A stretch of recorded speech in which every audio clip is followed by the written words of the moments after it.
no. Which one are you? Leave him be.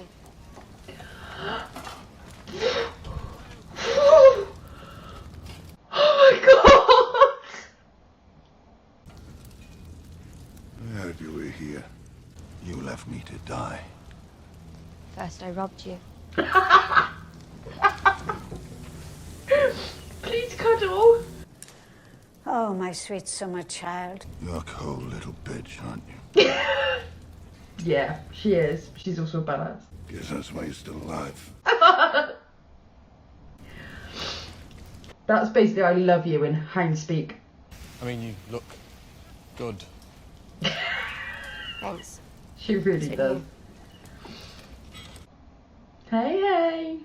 What do you need something like this for? Can you make it or not? What's that? It's a dagger. It's Valyrian steel. Yeah. I always knew you were just another rich girl. You don't know any other rich girls. Oh god.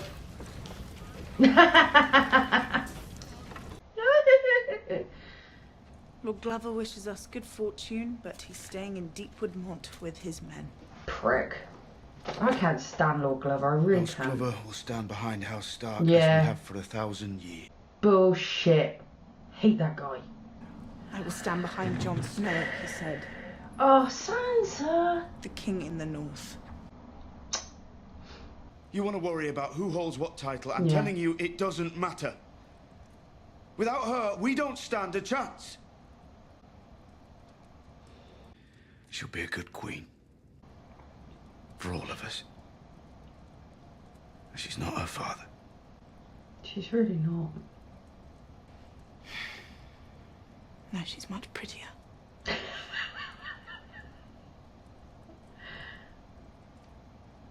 Did you bend the knee to save the North? Or because you love her? Bit of both. Be honest, John. Bit of both. Oh, Sam! Oh my god, Sam! So you're the man? Which man Does he know am I? you? Your Grace? The one who saved Ser Jorah when no one else could? They could. They just wouldn't. I could use a pardon. For what crime? I borrowed a few books from the Citadel. Also a sword From the Citadel? from my family. Uh-oh. Not Randall Tarly. Oh You know no. him? Oh god, she burned him alive. Oh god, Sam. I offered to let him retain his lands and titles if he bent the knee. He refused.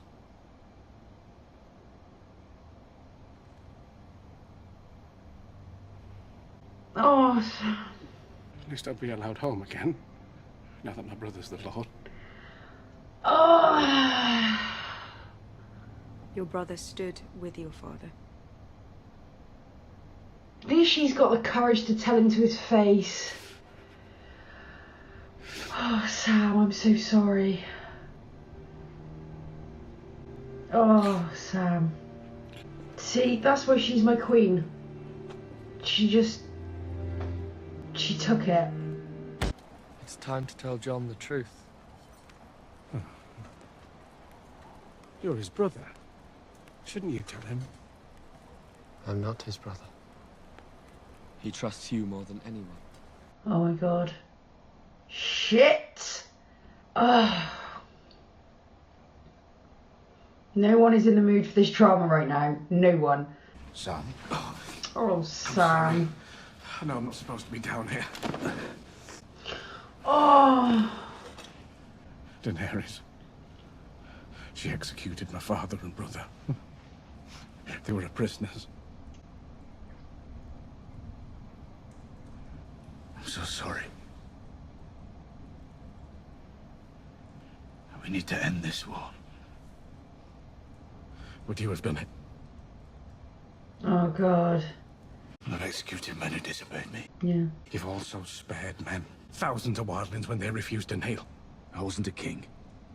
They weren't hostile. But you were.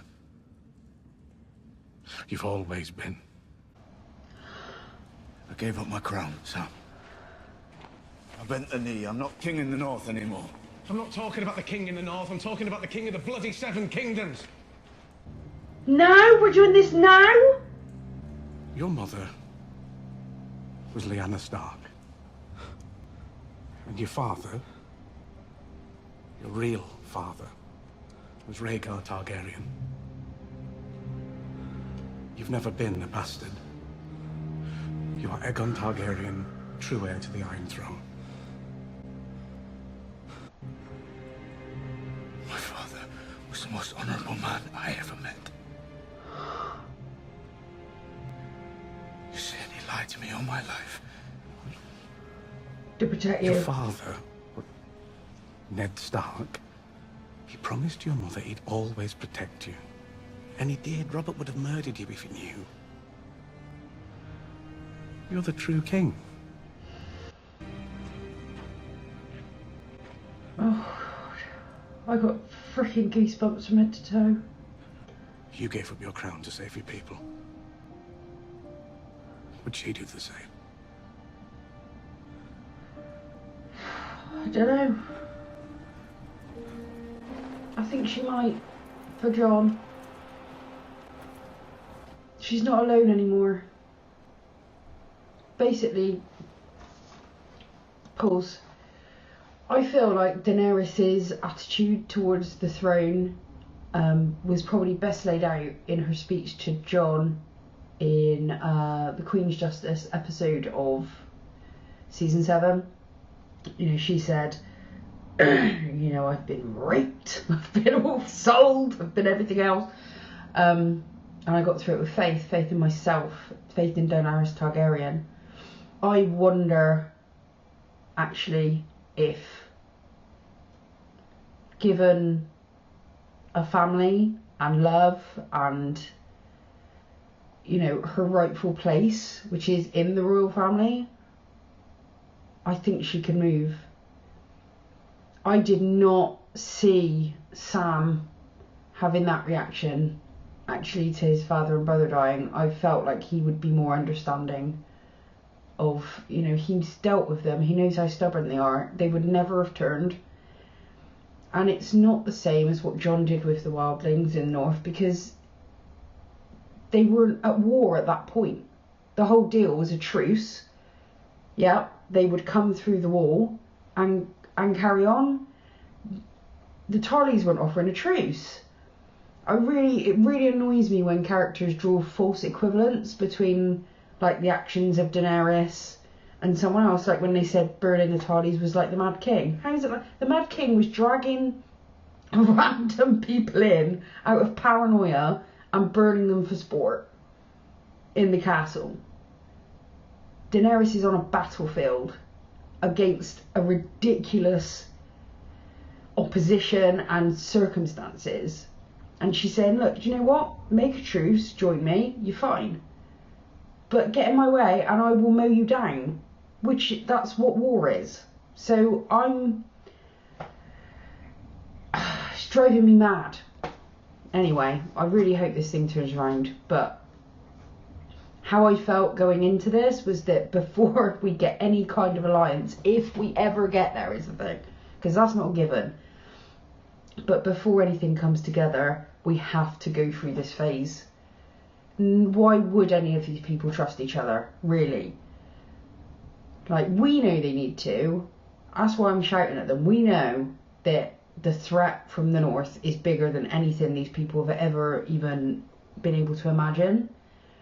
But they don't. And if you look at our world, like, how many issues are there where if we could just trust each other, we would have dealt with the issues by now? Like climate change, foremost among them. Climate change, existential crisis, and you've literally got people going around exactly like this going, it's made up. It's made up by hippies to get us to pay more tax. It's just the most absurd thing in the world. But that's what people do. And these aren't just people in the street. These are like the leaders in the media, President of the United States, you know, whoever you want to pick. So I think and because Game of Thrones has always been really good at, I think, having people respond realistically like humans do. This has to happen, but I've got to be honest, it's hurting my soul. It is hurting my soul, and I've got a terrible feeling the Night King is about to show up and we're not going to be ready. But I also think the only thing that's going to bring everyone together is battling the Night King, because they have to. I almost feel like they have to be in a situation where these ultimately personal issues are put in their proper perspective, and sometimes you need something really big to do that. So, oh god, that was heartbreaking. It just, you know, I know we all want it to be a moment of triumph when Jon finds out his lineage, but why would it be? Why would it be? And to have it in part of a conversation with Sam where he's basically like, look, Binner, you're the true king. So sad. I feel like Sam would have just really loved Daenerys if these things had happened in a slightly different order. Jon would have absolutely have executed them. Jon executed Janos Slynt for calling him a bastard, basically, for refusing an order. He beheaded him while he cried for mercy. That's what leaders have to do in this world. Right. Play.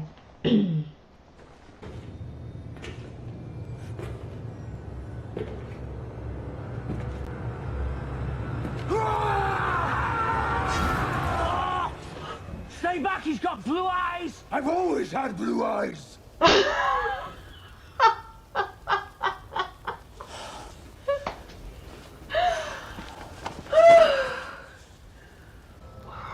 Is this a crypt to Winterfell, or are we at the wall? Oh no! It's a message from the Night King. If the horses last, we'll get there before the dead. Just have to hope the Night King doesn't come first.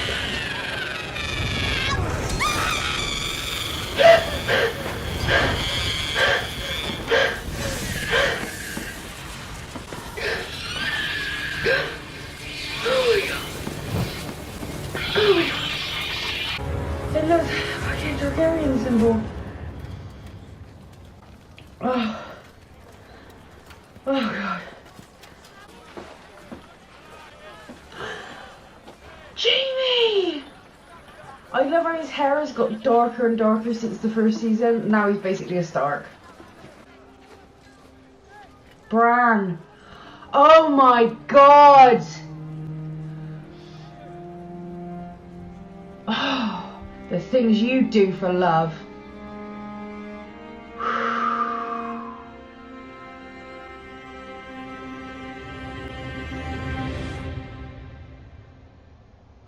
Oh.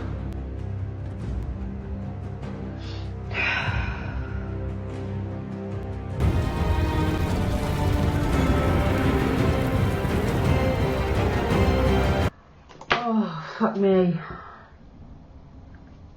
I feel like I need as long as that episode was on to do a review that would do that episode any kind of justice.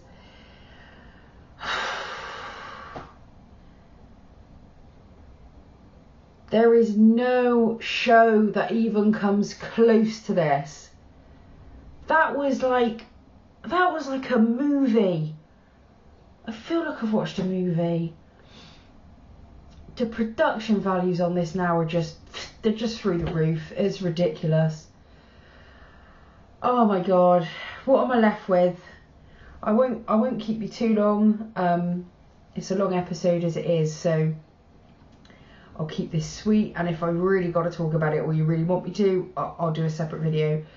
But big things, we got all of our reunions, and all of them pretty much were tainted. They were tainted somehow, which I knew they were going to do. because that's kind of where they went with season 7. I know it broke everyone's heart, but that's Game of Thrones. You know, everything is bittersweet, like life. Occasionally they give you an unbridled joyful moment, and they did in this, which we'll talk about in a second. But yeah, you know, Arya and Sansa are not having the Dragon Queen yet. At all, not even close. Not even close. I think it's going to take the battle. They're not coming around before they've seen her. I do think Arya will come around first, just because I think, you know, look at Arya's face when those dragons flew over, and look at Sansa's. Arya's like, magics! And Sansa's like, shit. So I would predict that Arya would come around first, just because of the show of strength that she would get to. I think it might take Sansa a little longer. I think Sansa will also join Sam, and even potentially Arya would join in actually attempting to undermine Daenerys' rule and install Jon on the throne, and he's going to have to work really hard not to do that.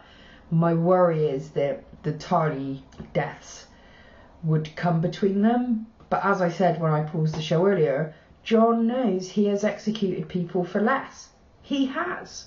And we don't think Jon's a shit. She was going to let them go to the Night's Watch, and Tarly was like, you can't send me to the Night's Watch, you're not my queen. So I know I keep going over it, but it just drives me insane when people hold Daenerys to a standard that they don't hold other characters to, particularly male characters. So I'm absolutely team Daenerys, and hopefully Jon on this one, that she, you know, was what she did nice? No, I'm not saying that. Was it necessary? Probably. She needed to send a message, because the woman on the other side of the fence is Cersei. And you need some ruthlessness, because every half-decent person that's gone up against Cersei is lost, because they didn't have that ability to switch on the darkness when necessary, and only when necessary. And I think that's what I love about Daenerys, is that she is capable of ruthlessness when and only when it is necessary. I just adore her for that. So yeah, that's going to be a kerfuffle. Fucking down in King's Landing, it's all kicking off. Euron and Cersei are now officially a couple.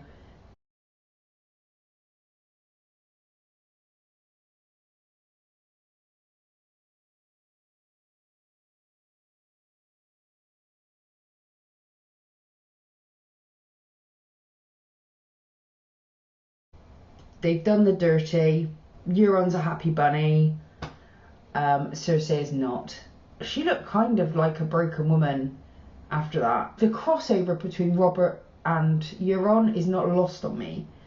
Euron does look like a young, lean Robert Baratheon, and his attitude, I would imagine, is very similar to how Robert would have been in his prime, because it's not that far away from where Robert was when we met him, which was far beyond his prime. She's seeing the symmetry, the awful symmetry of her life, which is that ultimately she is forced once again into a marriage that she does not want in order to have power.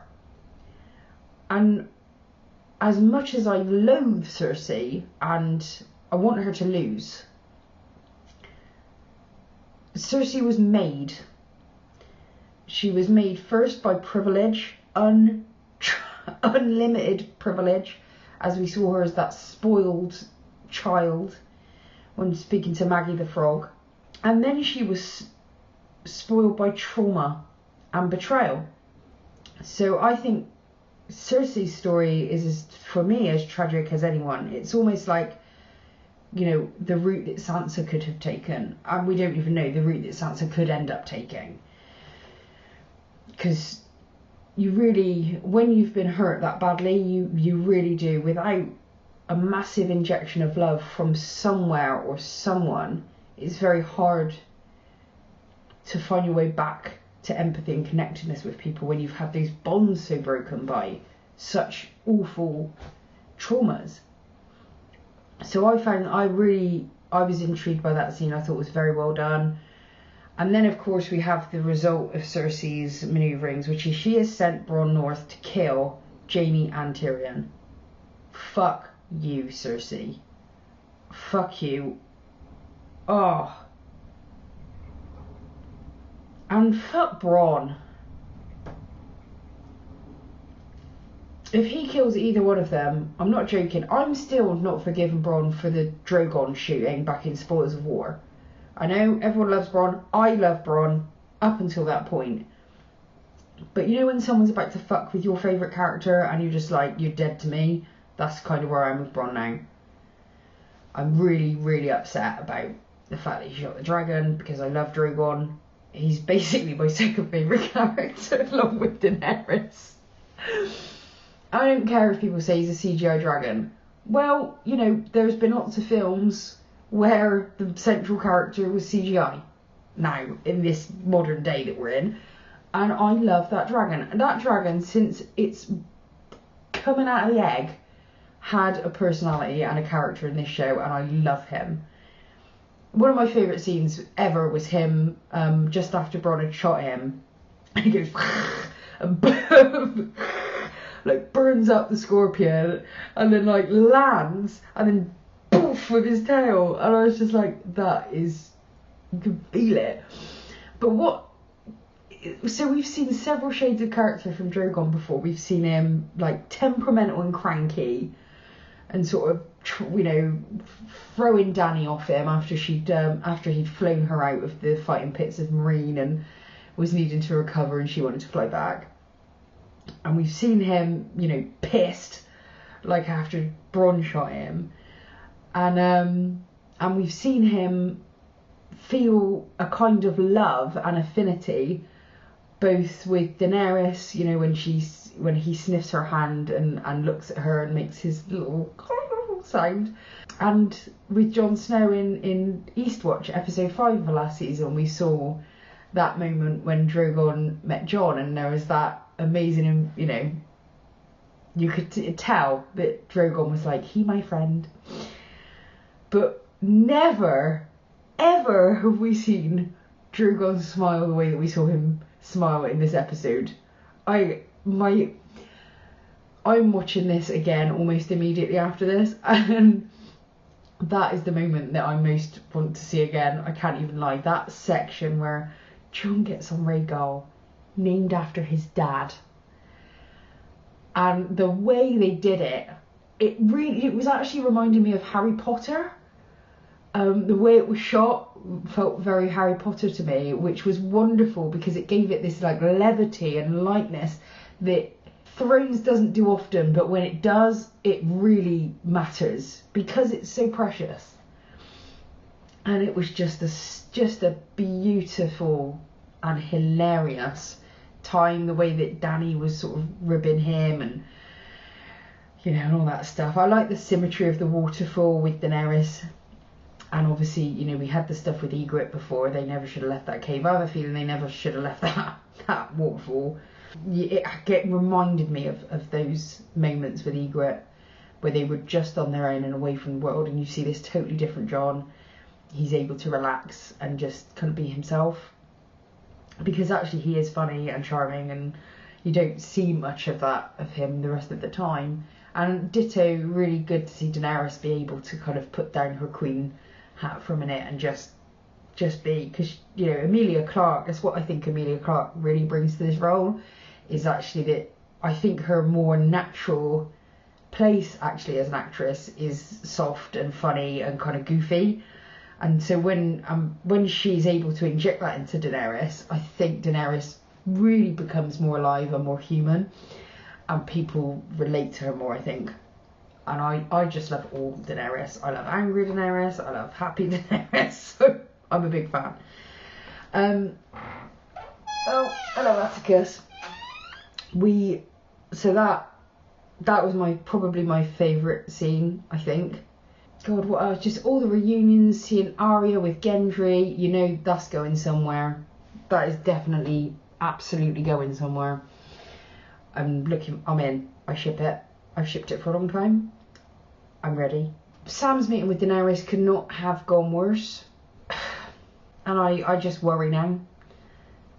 I'm praying to the seven that actually Sam gets some counsel from maybe even Bran. I think it could come down to Bran in the end that has to pull all these people together, because Bran is beyond politics and the personal now, as you can see. He's not a Stark, he's not even a man, is the way he described it in this episode. So I can imagine a scene where you've got it all kicking off, you've got all basically the Starks together with Sam, and they're basically trying to convince Jon, look, we don't need the Dragon Queen, you can ride the dragons, you're the heir to the Iron Throne, she has no place here. And I can just imagine Bran turning around and being like, grow the fuck up, basically. I'd love to see that scene, because that's what needs to happen. They do need Daenerys, because Drogon, not only for Drogon, but the Unsullied, you know, the Dothraki, her mind, and the fact that she is going to be an extraordinary companion with Jon. I think the two of them are great together, and I really want them to make it through this season. And I know that's a really stupid thing to say with Game of Thrones, because it's highly unlikely. I don't care how likely it is. I'm just going to be honest with you. I want everyone I love to make it through this season, and I will be crushed if they die. Oh my god, that scene at the end with little Lord Umber, that was probably the scariest scene I think I've seen in Game of Thrones, which doesn't normally do jump scares, but that scared the shit out of me. And Tyrion and Varys again, lurking. It's great to see the Hound again. I didn't have a doubt that Tormund and Barrack had made it off of the wall at Eastwatch, so I didn't have a big moment where we saw them. Just I was too busy being scared, thinking, oh, don't tell me that they survived all that and now we're gonna watch them die. And I was also really confused about where they were geographically, and I'll have to watch it again to figure that out. Does that mean the Night King has actually hit the Umbers, and that's where they were? They were in the Umbers castle. Ah, yes! That would make sense. So they now know that the Night King is not only through the wall, but he's beyond the Umbers now. So he's what, half a day from Winterfell, like really close.